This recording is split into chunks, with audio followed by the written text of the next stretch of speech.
that time already? Okay, hang on. Wait there, I've got the story here. Yeah. Yeah. Okay.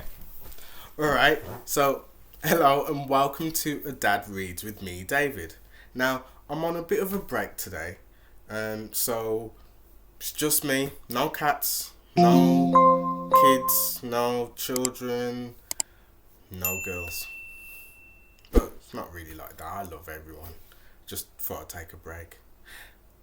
Today's story is called Beware of Girls. Now, it's not that we don't like girls, we like girls, but we'll read the story, shall we? And the story is by Tony Blundell. Shall we read it and see what exactly it means by beware of girls? Let's read it. Once upon a dark, damp evening, deep in the forest, a hungry wolf sat in his cave, reading a book about little girls and grandmas. The wolf was not very good at reading, but the pictures made him feel really hungry indeed. And they gave the wolf a brilliant idea. So, the very next morning, the inspired wolf trotted down the path out of the forest and knocked upon the door of a little girl's cottage. The little girl opened the door just a crack and looked the wolf up and down. "Hello, little girl," said the wolf. "I'm your grandma, and I've come for my breakfast. May I come in?" The little girl's dog started barking. "Wolf! Wolf! Wolf!" "Be quiet, Rexy," she said. Then she gave the wolf her long, thoughtful look and said, "I really don't think you could be my grandma, because my grandma always wears a big, flowery dress. And she always brings me a big basket of newly laid eggs and a jar of runny honey and a warm, crusty loaf for my breakfast." And saying that, she shut the door in the wolf's face. "Oh, does she?" said the wolf, and then quickly changed to, "Oh, I do." And he raced off up the road to see what he could do about it. When the wolf got back to his cave, he rummaged through all his boxes and trunks until he found a big, pretty, flowery dress which used to belong to his grandma, and he wriggled himself into it. Then he visited the beehives and the chicken huts and the bakers. Soon the wolf was back again, knocking at the cottage door. "Hello, little girl," he said. "I'm your grandma in a big, pretty, flowery dress with a basket of newly laid honey and a jar of eggs and a warm, runny loaf, and I've come for my lunch. May I come in?"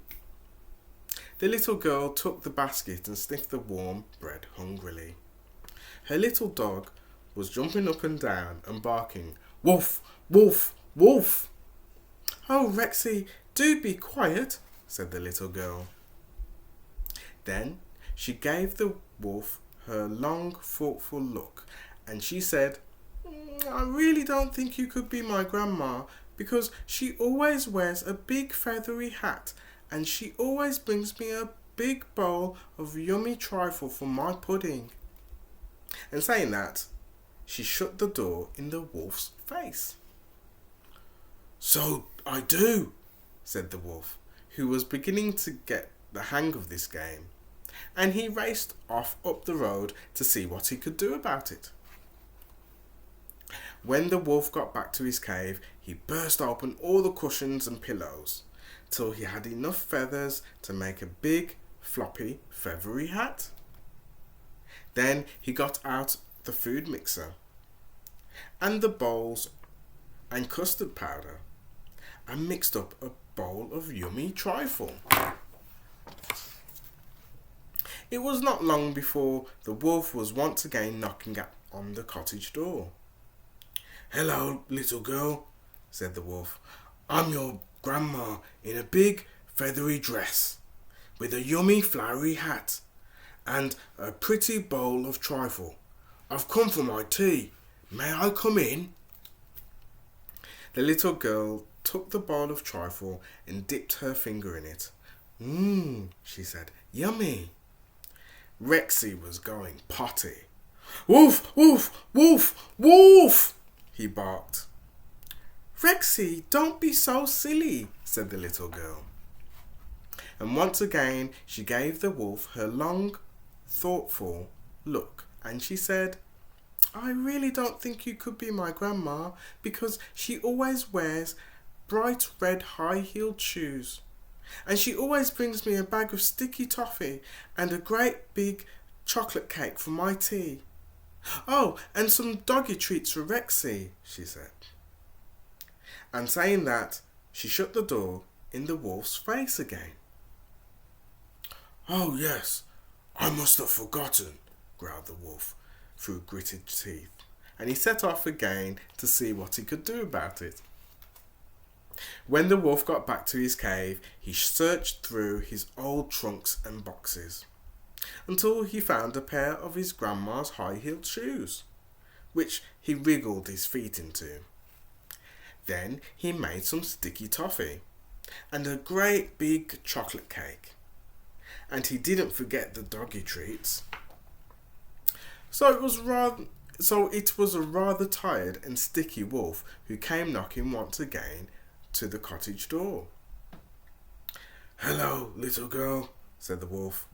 I'm your grandma in her big sticky dress and her bright red hat and her pretty chocolate shoes with a bag of feathery toffees and a great big high-heeled cake. I've come for my supper. May I come in? Wolf! Wolf! Wolf! Wolf! Wolf! Wolf! Wolf! Shouted Rexy.